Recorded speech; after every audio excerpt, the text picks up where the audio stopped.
স্বাগত দীপ্ত সংবাদের সাথে আছে আমি কাজী আসফুজ্জামান। সড়ক পথে ঘরমুখো মানুষের ব্যাপক চাপ রয়েছে। কোথাও কোথাও অতিরিক্ত ভাড়া নেয়ার অভিযোগ করেন যাত্রীরা। নারায়ণগঞ্জ থেকে ঈদযাত্রার খবর জানাচ্ছেন সহকর্মী গৌতম সাহা।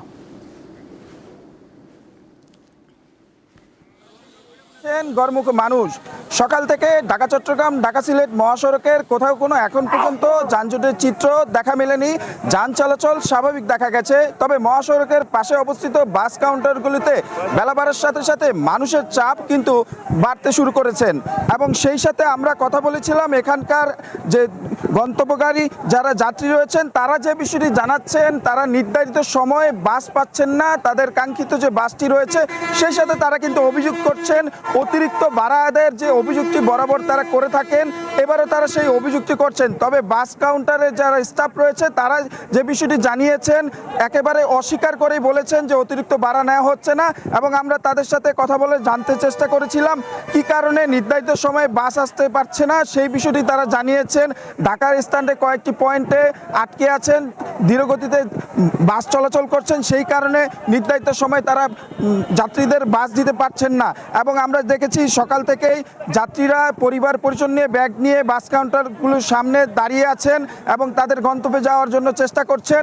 এবং আমরা কথা বলেছিলাম হাইওয়ে পুলিশ এবং জেলা পুলিশের সাথে। নারায়ণগঞ্জের মহাসড়কের বিভিন্ন গুরুত্বপূর্ণ পয়েন্টে কিন্তু অতিরিক্ত পুলিশ মোতায়েন করা হয়েছে। যেই সব স্থানে যানজট প্রবণ এলাকা রয়েছে সেখানে কিন্তু অতিরিক্ত ব্যবস্থা গ্রহণ করেছেন বলে জানিয়েছেন হাইওয়ে পুলিশ। সেই সাথে 60টি পয়েন্টে স্থায়ী চেকপোস্ট এবং প্রায় 12টি মোবাইল টিম এবং সেই সাথে কিন্তু অতিরিক্ত ভাড়া আদায় বন্ধে, ফিটনেসবিহীন যানবাহন চলাচল বন্ধে, জনগণের ঈদ যাত্রা নির্বিঘ্ন এবং জাল চলাচল স্বাভাবিক করতে হাইওয়ে পুলিশ নিরাপত্তার সাথে কাজ করছেন বলে আমাদের জানিয়েছেন। এখন পর্যন্ত নারায়ণগঞ্জের মহাসড়কগুলি থেকে যান চলাচল স্বাভাবিক রয়েছে। এই ছিল আসলে আমার কাছে নারায়ণগঞ্জের মহাসড়কের সর্বশেষ পরিস্থিতি। আর একদিন পরই বাংলাদেশে উদযাপিত হবে পবিত্র ঈদুল আজহা। প্রিয়জনের সঙ্গে উৎসব করতে রাজধানী ছাড়ছেন অসংখ্য মানুষ। ফলে ট্রেন, বাস ও লঞ্চে যাত্রীর চাপ বেড়েছে। এ বিষয়ে জানাতে কমলাপুর রেল স্টেশন থেকে যোগ দিচ্ছেন সহকর্মী রুবায়েত হাসান। রুবায়েত, আজ যাত্রীরা কতটা স্বস্তিতে ঢাকা ছাড়তে পারছেন এবং সময় মতো ট্রেন ছাড়ছে কি আমাদের জানাবেন। সঙ্গে নিয়ে আসলে সাধারণ মানুষ নারী চ্যানে ফিরছেন, কিন্তু সেই ভোগান্তির মাত্রা আসলে কতটা? সকাল থেকেই দেশের উত্তর জনপদ, পূর্ব জনপদ কিংবা একদম পশ্চিমের যে জনপদগুলো রয়েছে সেখানে কিন্তু মানুষের যে ট্রেনগুলো পরিবহন হয় কমলাপুর থেকে, সেখানে দেখা গেছে বড় ধরনের এক ধরনের শিডিউল বিপর্যয়। যেমন যে তথ্যগুলো জানানো হচ্ছে যে রেল কর্তৃপক্ষ জানাচ্ছে উত্তরবঙ্গের যে ট্রেনগুলো আছে সেগুলো 1 থেকে 3 ঘন্টা পর্যন্ত বিলম্বে রয়েছে।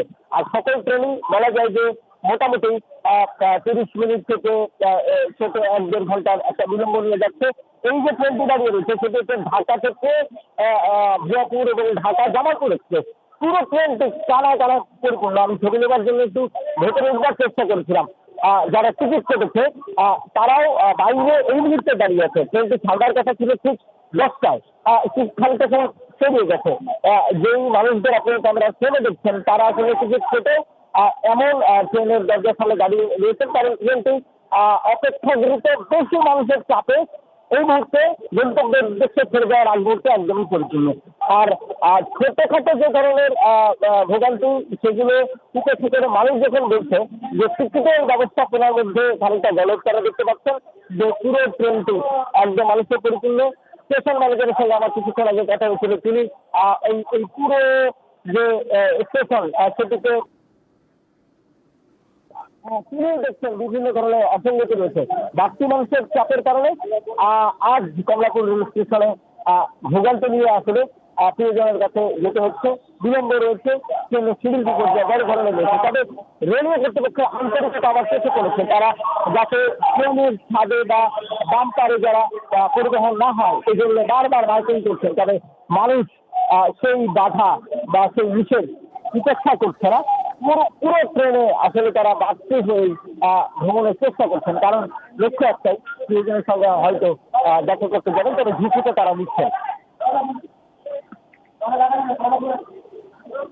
ছিলেন রুবায়েত হাসান। এবার কোরবানির পশুর হাট প্রসঙ্গ, রাজধানী সহ সারা দেশের পশুর হাট এখন ক্রেতা বিক্রেতায় সরগরম।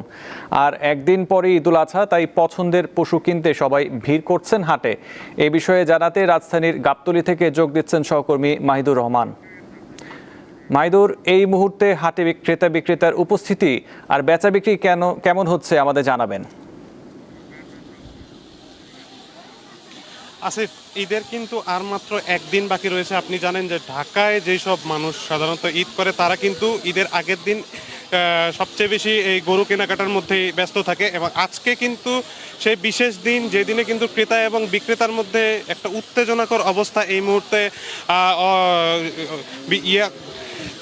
গাবতলীর হাটে আমরা দেখতে পাচ্ছি যে গত বেশ কিছুদিন ধরে আমরা এই রকম ক্রেতা এবং বিক্রেতার উত্তেজনা কিন্তু দেখিনি। আমি যদি আপনাকে একটু দেখানোর চেষ্টা করি যে আজকে কিন্তু গত বেশ কয়েকদিনের থেকে সবচেয়ে বেশি ক্রেতা এবং বিক্রেতা সকাল থেকেই এখানে আসা শুরু করেছে। বেশ দূর দূরান্ত থেকে, অর্থাৎ দেশের উত্তরাঞ্চল এবং দক্ষিণ পশ্চিমাঞ্চলের বেশ কিছু জেলা থেকে কিন্তু ট্রাকের পর ট্রাক গবাদি পশু এখানে আনছে, এবং ক্রেতাদের পাশাপাশি কিন্তু বিক্রেতাদেরও এখানে আমরা ভিড় দেখছি। গত 2 দিন ধরে এত বেশি গবাদি পশু ছিল না এখানে, আজকে যে পরিমাণ পশু এখানে আসা শুরু করেছে।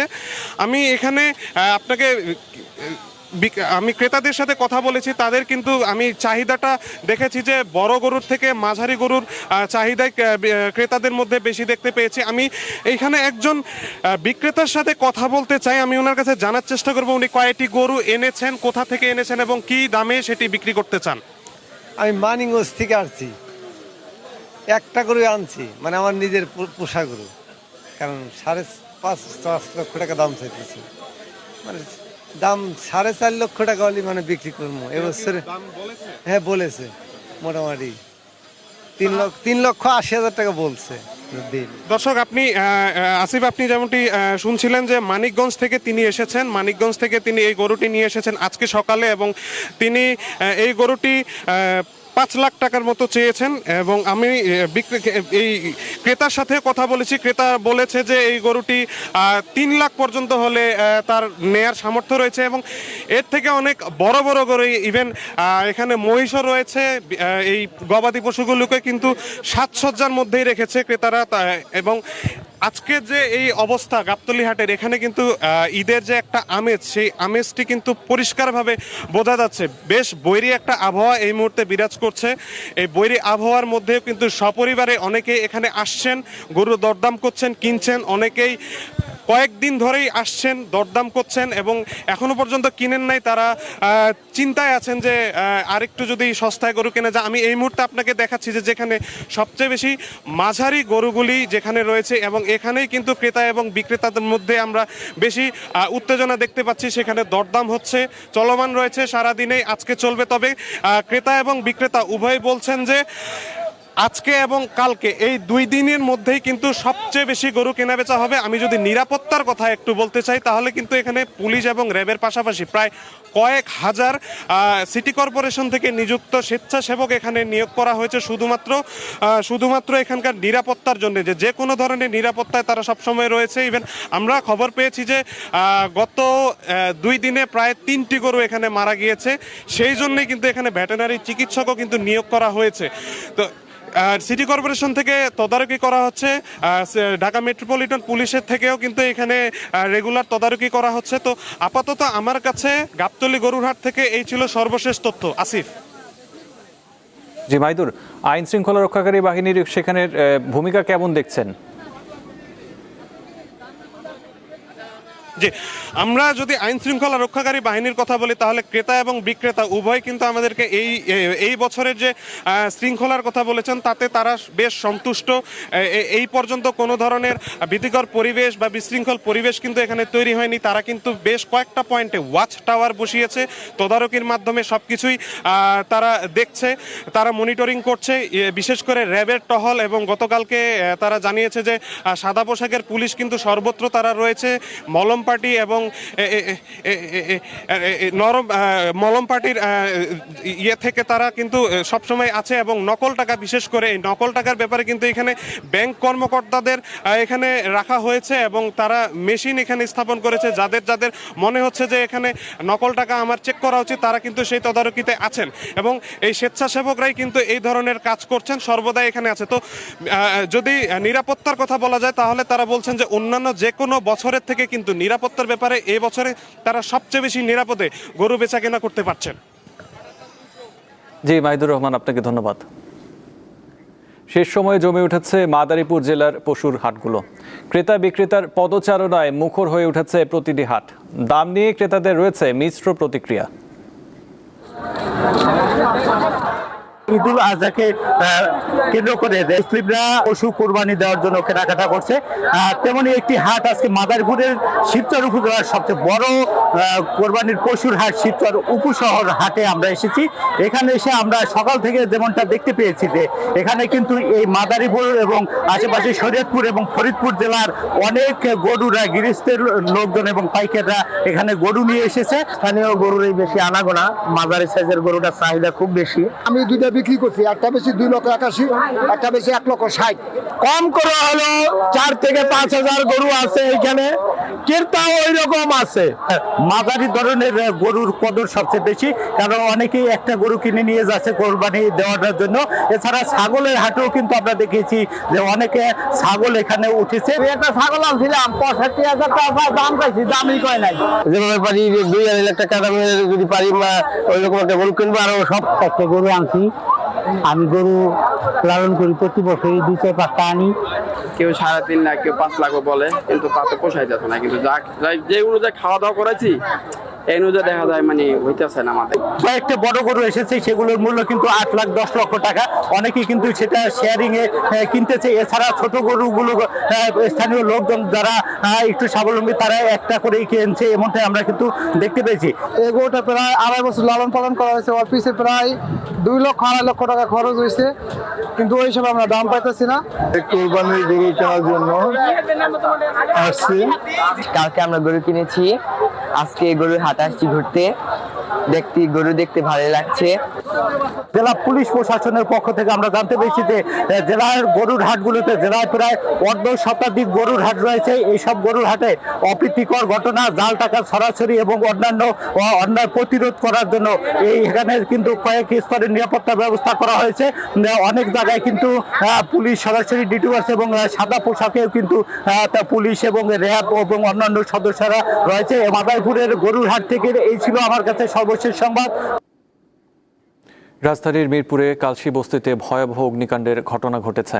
প্রায় 2.5 ঘন্টার চেষ্টায় আগুন নিয়ন্ত্রণে এনেছে ফায়ার সার্ভিসের 15টি ইউনিট। সন্ধ্যা 7:23 আগুন লাগে। খবর পেয়ে প্রথমে 5টি ইউনিট গিয়ে আগুন নেভানোর কাজ শুরু করে। পর্যায়ক্রমে ইউনিট বাড়িয়ে 15টি করা হয়। রাত 9:35 আগুন নিয়ন্ত্রণে আসে। যানজটের কারণে ফায়ার সার্ভিসের গাড়ি পৌঁছাতেও বেগ পেতে হয়েছে। এছাড়া ঘটনাস্থলে পানির সংকটের কারণে সমস্যায় পড়ারও কথা জানায় ফায়ার সার্ভিস। প্রাথমিকভাবে আগুন লাগার কারণ ও ক্ষয়ক্ষতির পরিমাণ জানা যায়নি।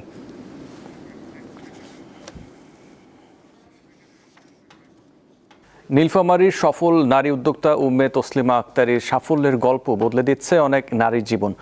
গরুর মাংসের আচার দিয়ে শুরু করে বর্তমানে তসলিমার কারখানায় তৈরি হচ্ছে অন্তত 20 ধরনের আচার। গুণগত মান ঠিক রেখে পেয়েছেন বিএসটিআই এর অনুমোদন। চাকরি ছেড়ে প্রথমে ব্যবসায় ব্যর্থ হন উম্মে তসলিমা আক্তারী, কিন্তু তিনি থেমে যাননি, বরং ঘুরে দাঁড়িয়েছেন। বলছি স্বপ্নের পথে হাঁটা নীলফামারীর এক নারীর গল্প। 2025 সালে তসলিমা গরুর মাংসের আচার তৈরি করেন। পর্যায়ক্রমে জলপাই, চালতা, তেঁতুল, রসুন, টমেটো সহ প্রায় 20 ধরনের আচার তৈরি করেন তিনি। সামাজিক যোগাযোগ মাধ্যমে প্রচারণা শুরুর পর থেকে বাড়তে থাকে চাহিদা।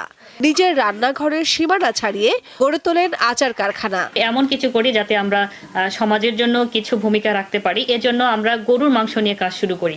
তো গরুর মাংস থেকে আমরা ওই পরিমাণ প্রফিট জেনারেট করতে পারতেছিলাম না, তখন আমরা গরুর মাংস থেকে তৈরি করি গরুর মাংসের আচার। গরুর মাংসের আচারের চাহিদা ব্যাপক, তখন এই আচারের সাথে রিলেটেড আচারগুলো সবাই চাওয়া শুরু করলো। তখন আমি অন্যান্য আচারগুলো শুরু করলাম। বর্তমানে আমার 20+ আইটেমের আচার সহ মশলা আইটেম আমরা বাজারজাত করতেছি। কারখানায় আচারের পাশাপাশি মশলাও তৈরি করছেন সফল এই উদ্যোক্তা। বর্তমানে তার কারখানায় 25 জন শ্রমিক রয়েছেন। আমি এখানে রাঁধুনির হেল্পার হিসেবে কাজ করি 6 মাস যাবত। আমি এখানে রাঁধুনির কাজ করি গত 1 বছর ধরে। আর এখানে যা বেতন পাই আমার স্বামীর সংসারে উন্নতি হয়। বিসিক কর্মকর্তা জানান, একজন নারীর সাফল্যের সঙ্গে বদলে যাচ্ছে আরো অনেক পরিবার, যা খুবই প্রশংসনীয়। আচার সুস্বাদু হওয়ার কারণে সেটার প্রচার বা সুনাম রয়েছে। আরও অধিকতর প্রচারের জন্য বিসিক থেকে আমরা বিভিন্ন ধরনের উদ্যোগ গ্রহণ করে থাকি। যেমন হচ্ছে বিসিক থেকে আমরা মেলার আয়োজন করে থাকি বিভিন্ন স্থানীয় এবং জাতীয়, এছাড়া আন্তর্জাতিক মেলাও হয়ে থাকে। বিসিক অনলাইন মার্কেট নামে একটা পেজ রয়েছে, যেখান থেকে আমরা সাধারণত বিভিন্ন ধরনের উদ্যোগ, ছোটো বড়ো উদ্যোক্তা পণ্যগুলো প্রচার করে থাকি। এছাড়া এরকম উদ্যোক্তাদের উন্নয়নের জন্য বিসিক থেকে আমাদের বিভিন্ন ছোটো বড়ো লোন রয়েছে, অর্থাৎ ঋণ রয়েছে। সেই ঋণের মাধ্যমে আমরা তাদেরকে সহযোগিতা করে থাকি। পণ্যের গুণগত মান ঠিক রেখে নিরাপদ খাবার নিশ্চিত করার দাবি উদ্যোক্তা তসলিমার। কামরুন নাহার, দীপ্ত, বার্তা কক্ষ। ফেনী সোনাগাজীতে স্থাপিত সৌর বিদ্যুৎ কেন্দ্র থেকে নিয়মিত 75 মেগাওয়াট বিদ্যুৎ জাতীয় গ্রিডে যুক্ত হচ্ছে। পরিবেশ বান্ধব এই বিদ্যুৎ কেন্দ্র থেকে একদিকে সরাসরি সাধারণ মানুষ উপকৃত হচ্ছে, অন্যদিকে পরিবেশ রক্ষায় ভূমিকা রাখছে বিদ্যুৎ কেন্দ্রটি। প্রায় 1000 একর জায়গার উপর বিশাল এই সৌর বিদ্যুৎ প্রকল্পটি ফেনীর সোনাগাজী উপজেলার চর চান্দিয়া ও চর দরবেশ ইউনিয়নের পূর্ব বড়ধলি এলাকার এই প্রকল্পে প্রতি ঘন্টায় উৎপাদন হচ্ছে 75 মেগাওয়াট বিদ্যুৎ। উপকূলের জলোচ্ছ্বাস এবং প্রকল্প এলাকায় লবণাক্ত পানি রোধে নির্মাণ করা হয়েছে 5 কিলোমিটার বাঁধ। এটা বেশি ডিপেন্ড করে রোদের উপর। তারপর আরও কিছু ফ্যাক্টর আছে, বাতাসের প্রেশার, বাতাসের স্পিড, তারপর টেম্পারেচার। এই ফ্যাক্টরগুলো সব কিছুর উপর ডিপেন্ড করে আমাদের এই জেনারেশনটা হয়। শুধু রোদের উপর না, কিন্তু রোদের উপর বেশি ডিপেন্ডেন্ট। পরিবেশ রক্ষার পাশাপাশি এই প্রযুক্তি থেকে সরাসরি উপকার পাচ্ছেন স্থানীয়রা। গ্রাম অঞ্চলে যেই লোডশেডিং হয়, এইটা থেকেও আমরা মুক্তি পাবো যদি বেশি বেশি এই বিদ্যুৎ উৎপাদন হয়।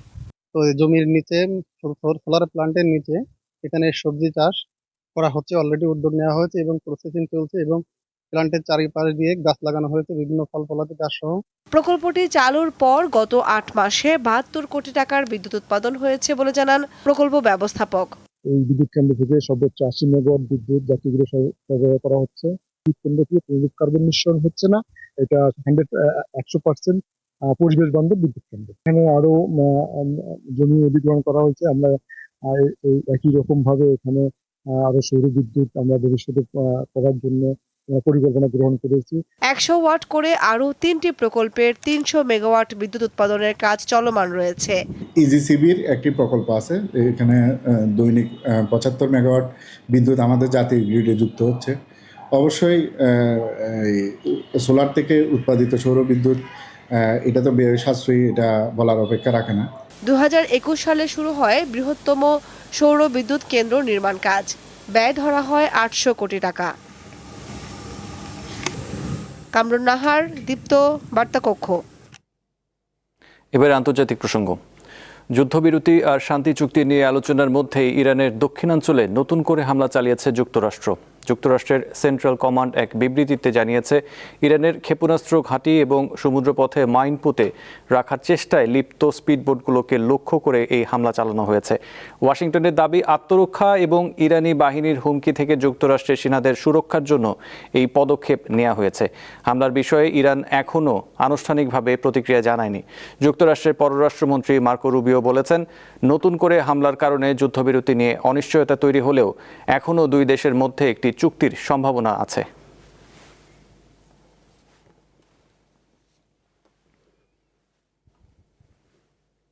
এই ছিল এখনকার মতো। পরবর্তী সংবাদ 12টায় দেখার আমন্ত্রণ রইল। এছাড়াও তথ্য বিনোদনের জন্য চোখ রাখুন দীপ্ত টিভি ডিজিটাল প্ল্যাটফর্মগুলোতে। ধন্যবাদ।